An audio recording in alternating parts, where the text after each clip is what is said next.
What's going on, everyone? Welcome to lesson 3 of Genki. This is the lesson that started it all. Genki teaches lesson 3 of Genki so bad that when a student asked me about it, I went back and read it, and it confused me so much that I figured maybe I should just teach this because I think I could maybe do it better. There's probably not that many mistakes, hopefully, but we'll see. Genki 1, lesson 3. This is what we're covering today. We have the hardest part for this for most people, I think, was the mas conjugation, the very first part of this, but there's also a lot of other parts in lesson 3, so that probably doesn't make it any easier for new learners. The highlighted one in white is polite verb conjugation. That is going to be the main part of this lesson. It's the hardest part in the book, probably the least complicated section in reality. That's the most important point. It's not as bad as you think. Like if you haven't done lesson 3 yet and you're scared of it, don't. It's not as bad as you think. What I say is that you should memorize dictionary forms first, but what the lesson 3 in the book suggests is that you should memorize verb conjugations as sets. It's polite present tense and it's polite negative and all these other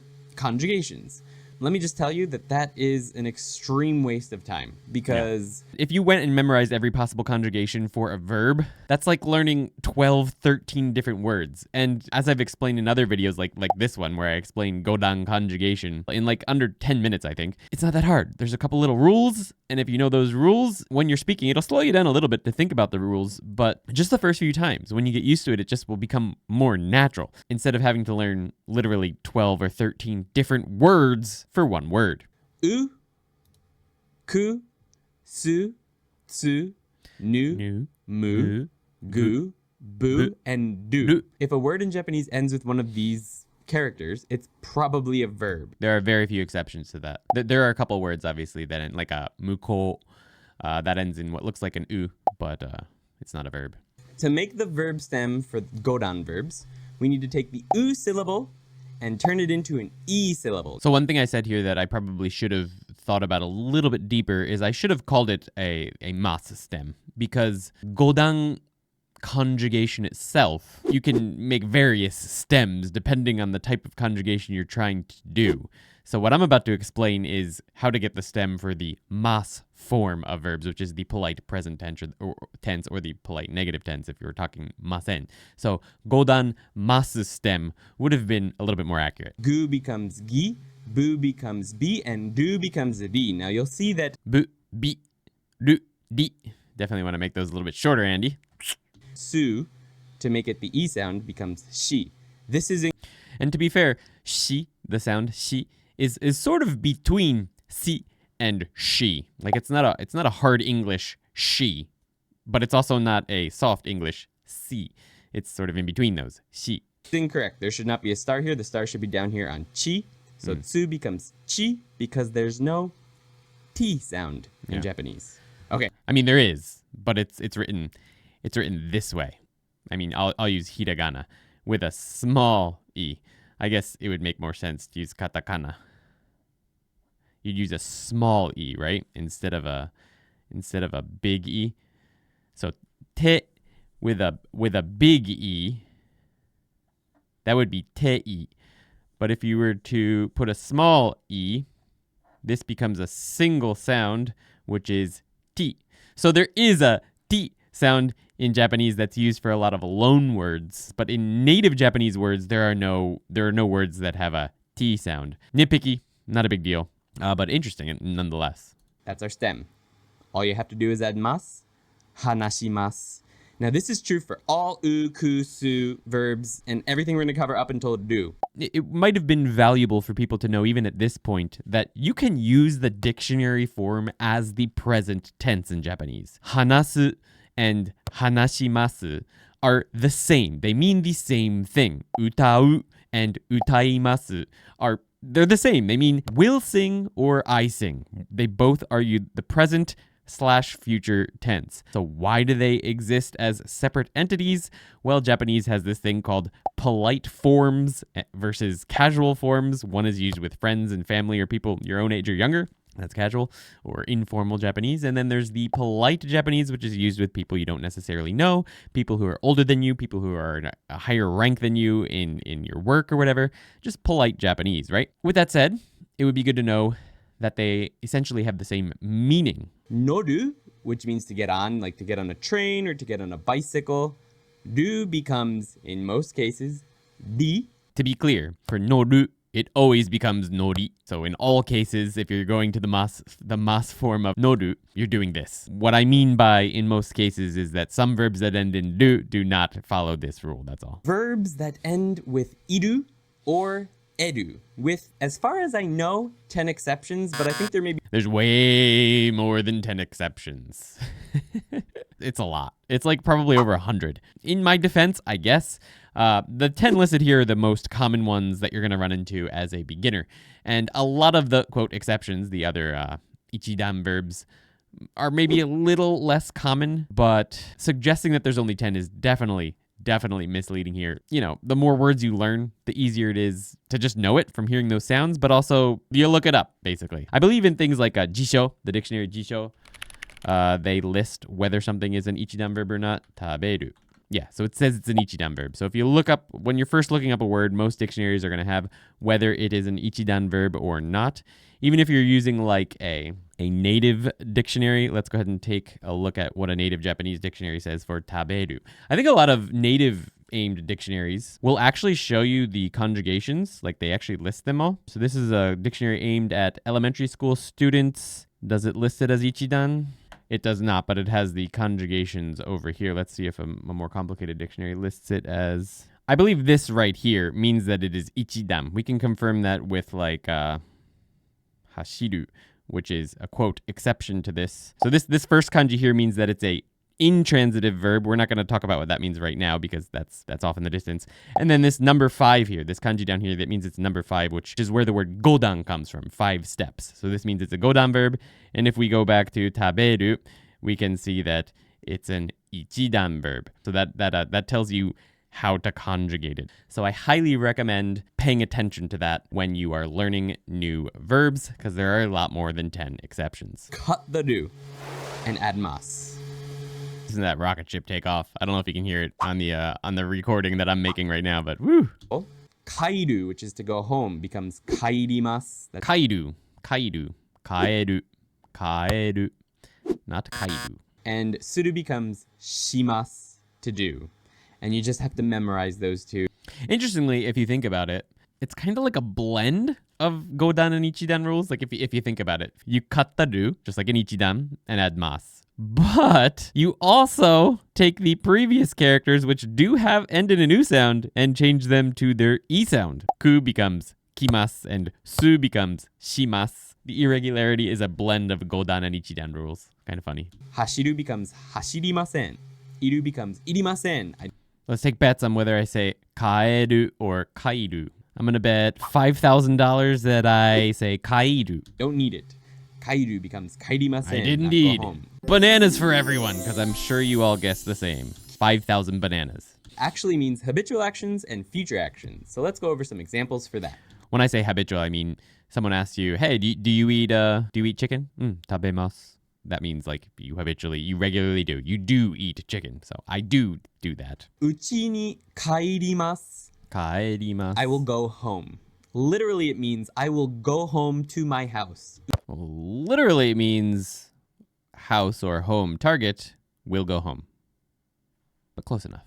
If you want a hamburger, you need to ask for a hamburger, which is covered in the vocabulary in Genki. But hamburguset is actually more common in Japan. These little sidetracks. I think it's part of the reason why some people either really like my videos or really don't like them. Some people like the little sidetracks and tidbits about culture or hamburgers. And some people find them very distracting. By the way, the best hamburgers in Nagano City, if you're ever here, Mountain Q Hawaiian burgers. My best recommendation is the Mountain Double Burger and add bacon and avocado. Even though I'm not drinking anything, I've already decided that I'm having rice.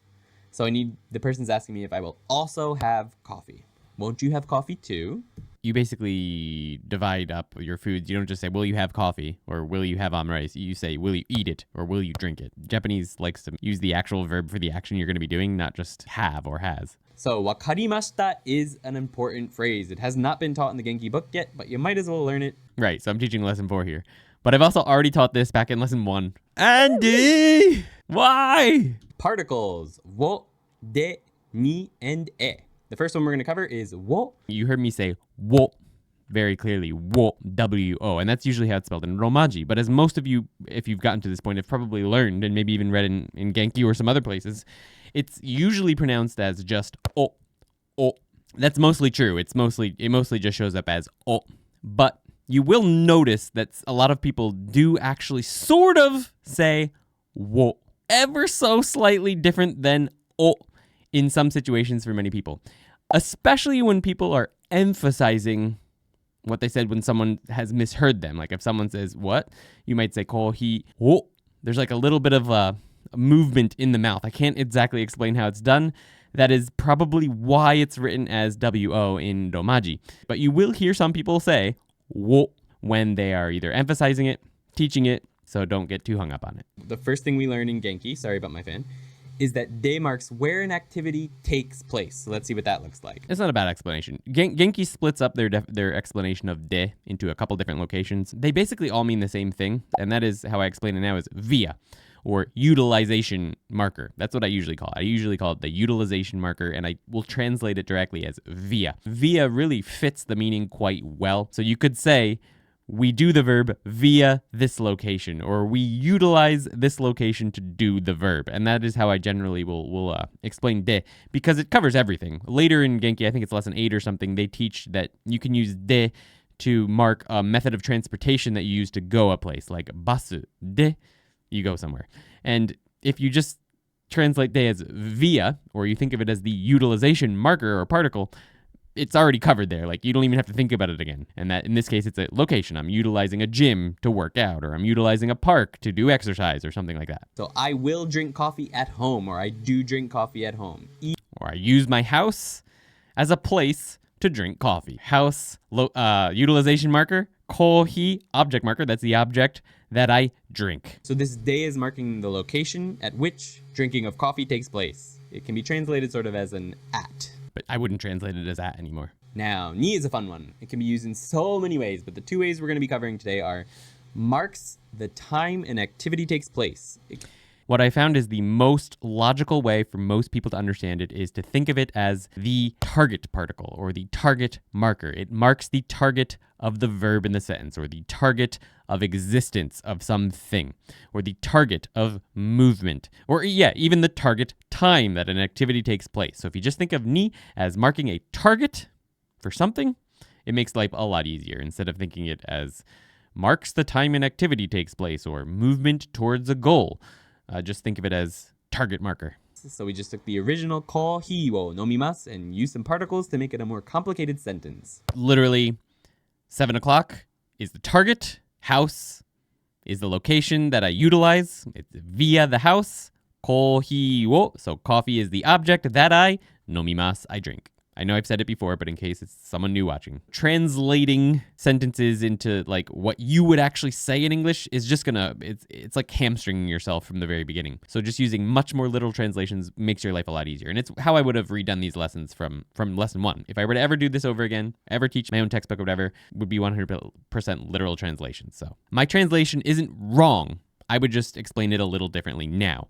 Because if we look at here, we have at. We have the red de as at, and we have the blue ni as at. So that is just confusing for people. A also marks movement towards a goal, and it is identical to ni. It is used in exactly the same way as the movement version of ni. It can be. Koen ni ikimasu, koen e ikimasu. You can translate them in English, both of them as I will go to the park, or I go to the park. There's a difference in nuance with e a lot of the times, not always. People like to think that it's one or the other. It is not. Sometimes it is absolutely identical to ni. But with that said, e can have a nuance that ni cannot, which is it can mark the direction in which you go. It's putting emphasis on the fact that you're moving towards something, not that place is your goal. So, koen ni ikimasu means that the park is my goal. The goal of my movement is to go to that place. But it can also mean that that's the goal of my place, but it can also have the nuance that I'm heading towards the park, and then I may be doing something after I get there somewhere else. Like maybe we're meeting there. I'm going towards the park, so let's meet at the park, and then we'll go to where we're actually going. So it can have a nuance of going towards something as opposed to that being my target location. アメリカへ帰ります。カフェ So like in that situation, America e kaerimasu, it's probably the same as ni here. Like I'm not just going in the direction of America from Japan. Like I have to cross an ocean. The next one, it could be either or. I could just be going towards the cafe and then going somewhere else after I like reach the cafe. Like I go towards the cafe and then I turn. Then I might use e. Then I would use e, in fact. So cafe e itte. So this is advanced grammar, but it doesn't matter. So go towards the cafe, and when you reach that cafe, migi e magarimasu. So turn towards the right direction. Essentially, more literally, ne? So ne? So in that situation, ni is not what you'd really want to be using, because then the cafe is your target. So you go to the cafe. And then you go, after you're in the cafe, turn right, is kind of what it sounds like then. is also fine. So now I'm going to jump into sentences as soon as I fix my stupid camera. 大師 Cafe ikimasu. You don't even have to go up in intonation, I don't think there. I think you just say cafe ikimasu. Let's get out Suzuki Tutor. Suzuki Tutor. Suzuki Tutor. Is that Suzuki Tutor? I don't know. Let's ask cafe e ikimasu. Okay, let's find out. Haha. Yeah, you don't even have to go up. Cafe ikimasu. Let's see what it sounds like with robot speech. カフェへ行きます。 Ooh, that's rough. Cafe ikimasu. アメリカで What are you going to do in America? So this de could be translated usually as at or in. It means what, nani? What are you going to do? What are you going to do via America? What are you going to utilize America to do? It's not as dramatic as utilize or via, but it's like the closest we can really get. So think of it as the utilization marker. 日曜日にテレビを見ます。 You could also use wa there, but it would single wa out as the contrast wa nichiyobi out as the day you do watch TV. You don't watch TV other days, you watch TV on Sunday. Nichiyobi wa terebi o mimasu. 毎日コーヒーを飲みます。So notice we don't have a ni particle. Doesn't take a ni particle. One reason for that is because words like this, like mainichi, can themselves be treated as adverbs. They already modify the verb, so you don't need to like re-emphasize that with ni. You could also say 朝コーヒーを飲みます。 But in this case, with ni, it sounds like asa is the target of drink. That's the target time I drink at. In the next one, you could say 週末にテレビを見ます, but in this case, it's like it sounds more habitual.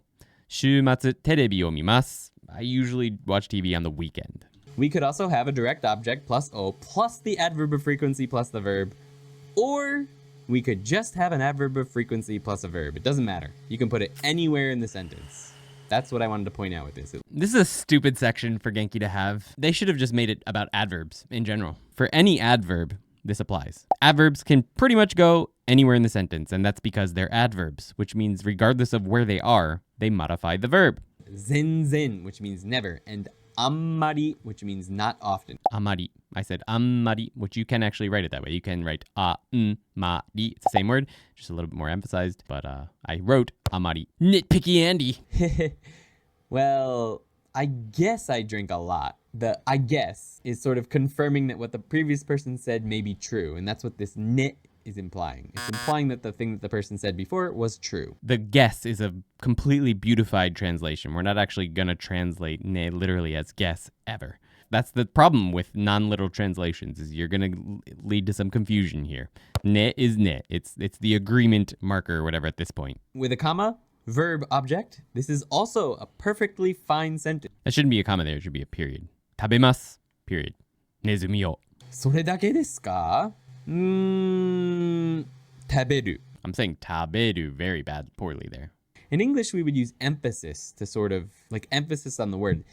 This weekend, I'm gonna watch TV. The truth here is that the focus of the sentence is actually over on the right side. Terebi o mimasu. That's where the focus is. So the focus comes after the wa topic marker. 今日はラーメンを食べません. Technically, this is a different usage of wa. It's a different usage. So, 今日は, in this case, this is a little bit more advanced. It's singling out today as a day that I don't want to eat ramen. Like, usually I want to eat ramen, but as for today I'm not too into it. 今日はラーメンを食べません. I've brought up today as the new topic and singling it out a little bit and saying, today, I don't really want ramen. Sushi wa, the new topic is sushi. And this sentence implies, sushi wa tabemasu ka? You won't eat ramen, but sushi? Sushi wa tabemasu. In this specific situation, right? This is actually a different wa than the one Genki's teaching at this point. It's a contrastive wa. And so I probably shouldn't have used these sentences here, but it does give you a peek into some of the other usages of wa, and the reason why it's probably so confusing to some people, because it's technically speaking a different grammar. So wa can be a little bit confusing in that sense. I highly recommend checking out my wa versus ga video up there if you'd like to learn more about it. Oh, look at all those patrons. Many of those names are very, very natsukashi. Lesson 3 wasn't that bad, but hopefully there was something in there that you find useful. Maybe it will help you in your studies along Lesson 3, as it can be a struggle for most people. It's a struggle. It's where most people quit studying Japanese, to be honest, when they get to this point. So hopefully some of this cleared any questions you still had up, and I'll see you in Lesson 4. Thanks for hanging out. Bye-bye.